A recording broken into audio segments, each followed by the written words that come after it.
please explain to everyone out here what Jesus stood for, and especially the qualities of love, how to love your neighbor even if they don't agree with you. That's a beautiful question. Yeah. So John 8, if I'm drawing from memory correctly, best embodies both Christ's mercy and love, but also his commitment to truth.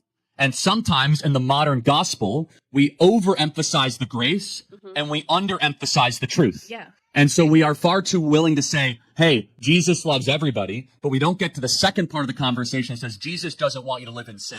So this is, in John 8, it's best embodied, right? Almost every Christian in this audience will be able to tell you the first part of this, which is a bunch of Sadducees and Pharisees are standing around with rocks, and they're about to stone the prostitute woman. And Jesus comes up and says, let the first among you without sin cast the first stone. And everyone starts dropping the rocks. But what comes next shows that Christ is not just grace-focused, he's simultaneously truth-focused. He goes up to the woman who had a career in selling herself for sex and said, sin no more.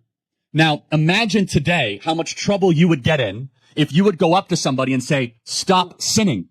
You're being too judgmental. No, you're actually being Christ-like. So Jesus stood. He was 100% grace and truth. And that tension is very hard in a modern world because we want to overemphasize grace when in reality, Christ loves us too much to have us continue to live in sin. He wants us to try to elevate our actions to glorify God in all that we do.